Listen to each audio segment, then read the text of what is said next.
Okay then guys, it's Mark here. Let's have a quick look at this paper then. I've gone through the playlist, and so it's appropriate to have a little look at this front page when you get into an exam. Of course you need to fill in the sections here, your surname, your other names, the centre number which will be given to you of course, and the candidate number also that you have. So you fill in that grid at the top there. This is the GCSE Maths Paper 1 for June 2012 for higher tier GCSE for the WJEC examination board. So here's the instructions then. We're not allowed a calculator in this paper, and here's the instructions. So let's have a quick look at them then by way of review.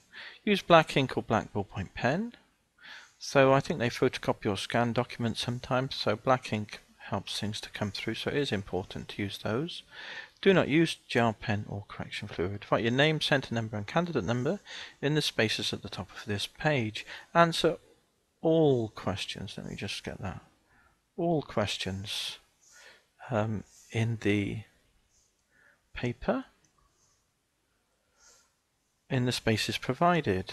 So that's important, isn't it? If you run out of space, use the continuation page at the back of the booklet, taking care to number the questions correctly. Take pi as 3.14.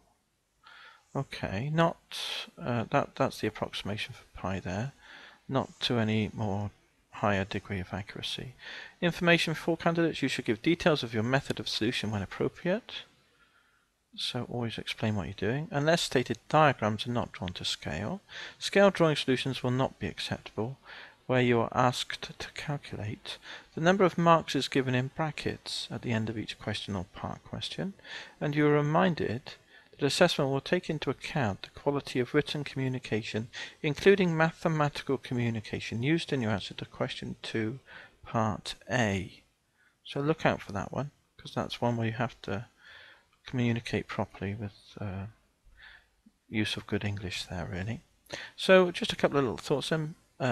If you're going into an examination in the near future sometime, basically you've got 2 hours in this paper, and it's a good idea to use up every last minute.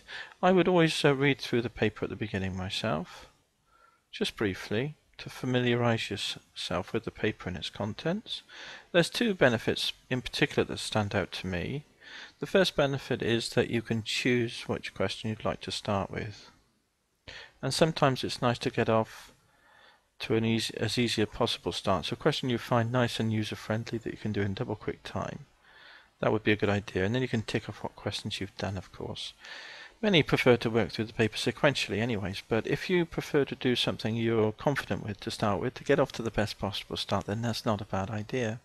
Also, when you look through the paper, you become familiar with the paper, and your brain will be absorbing those quick scans of the questions, so that you can then, your brain subconsciously may work on the solutions. So when you come to do the question, you've already done some of the processing, some of the thought processes involved, and so it might save time in the end. So it's a good idea to have a quick flick through, to try and give your brain a chance to absorb those questions and let it work on it subconsciously, so when you get to the question, hopefully it should be almost half solved in your mind's eye, as it were.